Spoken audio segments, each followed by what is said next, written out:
Député, vous conservez la parole pour votre question sur l'évaluation des équipes sanitaires mobiles d'urgence wallonne. Je vous en prie.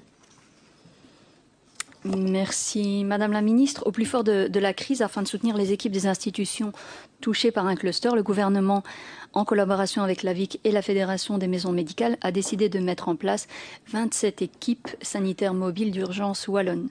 Alors, lors de son audition en commission spéciale le 2 octobre dernier, les fédérations représentatives de maisons de repos ont dit avoir un avis plutôt mitigé sur ces équipes. Elles ont relevé notamment la difficulté d'obtenir de l'aide, le peu d'infos sur leur rôle et le fait qu'elles n'étaient pas implantées dans certains endroits. À l'inverse, la VIC a salué le travail important qui avait été opéré auprès de 80 institutions. Donc, Madame la Ministre, mes questions sont les suivantes. Quelle est l'évaluation du travail des équipes mobiles qui ont été créées en avril ? De nouvelles équipes sont actuellement en cours de constitution à travers les OST que la cellule des maladies infectieuses pourra mobiliser. Alors, comment ces OST sont-elles formées ? Le nombre d'équipes mobiles pourra-t-il augmenter en fonction de l'évolution de la crise ? Et alors, est-ce que des équipes mobiles de réserve sont mobilisables ? Je vous remercie. Merci Madame la députée. Madame la Ministre, pour votre réponse. Merci et merci pour votre question, Madame la députée. Je prends l'actualisation de votre question. Donc, les équipes mobiles d'urgence, qu'on appelle les EMU, activées par la VIC, la Fédération des maisons médicales, en collaboration avec Médecins sans frontières, ont répondu en avril à un besoin pressant d'accompagnement spécifique au bon usage des équipements de protection individuelle et à la prophylaxie garantissant un encadrement de qualité dans nos structures d'hébergement. Ces équipes, la constitution de ces équipes-là a été réalisée en peu de temps et malgré ça, le professionnalisme avec lequel ces équipes ont œuvré a été félicité par un grand nombre de directeurs et de membres du personnel. Et je précise que malgré l'urgence, le dispositif sanitaire d'urgence a été présenté lors d'une vidéoconférence aux fédérations et aux fédérations de maisons de repos. Ces EMU avaient comme mission d'accompagner les structures d'hébergement pour leur proposer pour leur expliquer qu'il y avait des bonnes pratiques, comment est-ce qu'on devait mettre les équipements de protection individuelle. Ils avaient des démonstrations par tuto. Ils ont aussi coaché en hygiène hospitalière. Alors ça ne prend pas énormément de temps, mais c'est déterminant sur la manière dont on travaille et on peut limiter la propagation du virus. Aussi réfléchir avec eux à l'aménagement de l'institution et à les aider à faire du cohortage le cas échéant et de regarder avec eux comment architecturalement il faut mieux disposer les malades et les personnes pleines pour éviter la propagation, mais aussi ces équipes apportent un soutien psychologique aussi avec une aide à la gestion de stress qui est le sentiment prégnant qui arrive quand il y a un rebond ou quand il y a le Covid qui rentre. Alors les actions ont aidé 85 structures d'hébergement pendant la crise. Plusieurs visites ont parfois été nécessaires pour certaines institutions. Ensuite, les EMU internes à la VIC ont pris le relais des maisons médicales qui avaient assuré cette mission depuis le début de la crise, après un écolage.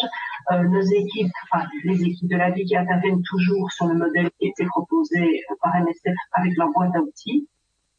Les EMU sont des binômes composés d'un professionnel qui a un profil médical et d'un second qui a un profil psychosocial. Il s'agit d'agents de la VIC qui ont été sélectionnées sur une base volontaire. Elles ont été mises en place afin de répondre aux demandes en termes de besoins, de procédures d'hygiène, mais également en termes de communication et de soutien psychosocial.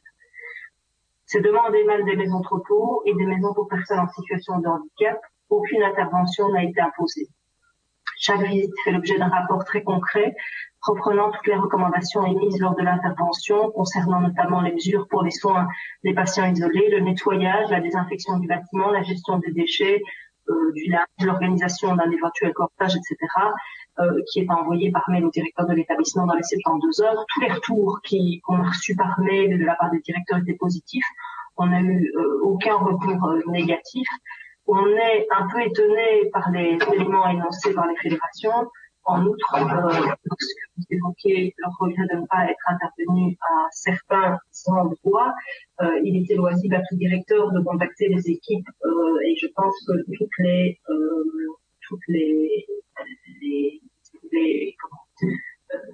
demandes ont été rencontrées. Alors, on pourrait organiser aussi une rencontre avec les fédérations et éventuellement les structures qui n'ont pas été, qui s'en sont plaints. Je pense que chaque visite a fait l'objet d'un rapport très concret qui reprenait toutes les recommandations émises lors de l'intervention, notamment les maisons, les mesures pour les soins de patients isolés, le nettoyage et la désinfection du bâtiment, la gestion des déchets, je l'ai dit. Donc, on va organiser, je pense, une petite rencontre avec les fédérations pour clarifier les choses. Sur les effectifs, jusqu'au 6 octobre, on a 3 duos et donc on en a en fait 4 qui assurent également d'autres missions au sein de la VIC. Donc la VIC est également en cours de recrutement de 3 duos supplémentaires avec des hygiénistes et des psychologues dont l'unique mission sera d'assurer ces interventions.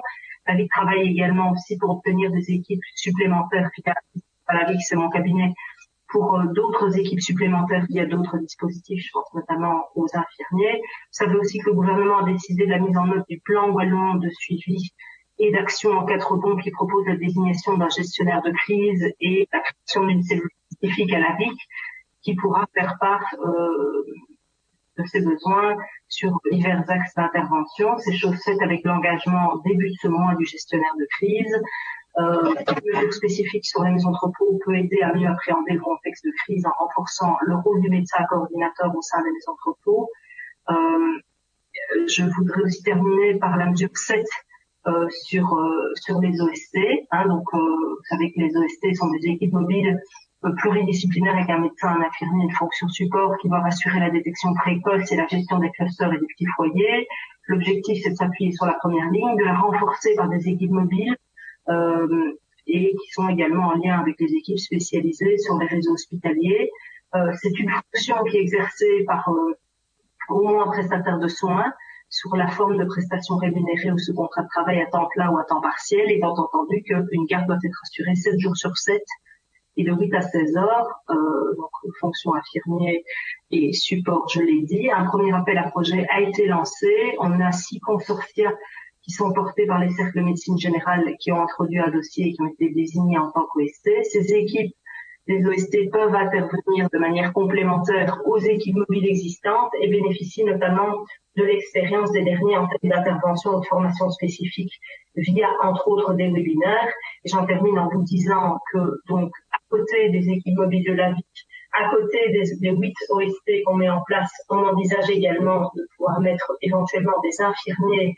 L'objectif étant, et je m'en suis entendu hier avec la VIC, d'aller systématiquement sur place dans chaque institution qui a un foyer, parce que les retours qui revenaient de la VIC, c'est que quand on propose aux institutions parfois de venir avec des équipes sur place, ils disent non, on ne souhaite pas avoir une équipe pour le moment.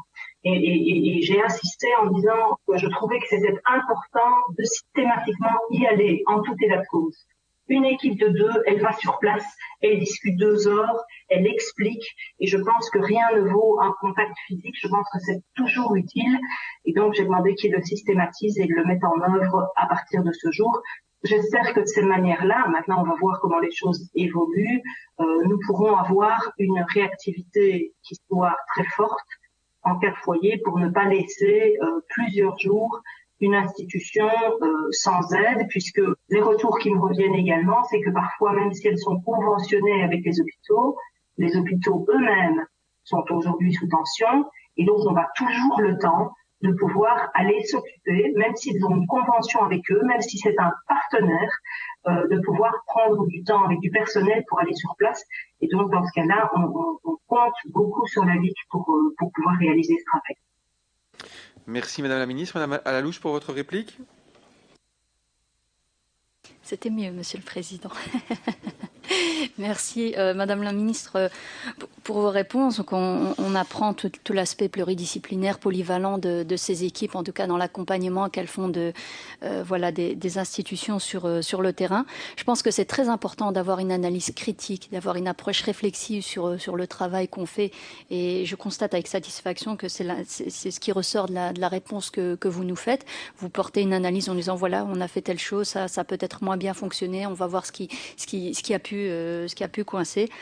et notamment la rencontre avec les institutions, les fédérations qui se plaignent des équipes mobiles, voir un peu ce qui a pu ne pas fonctionner. Je pense que c'est très important.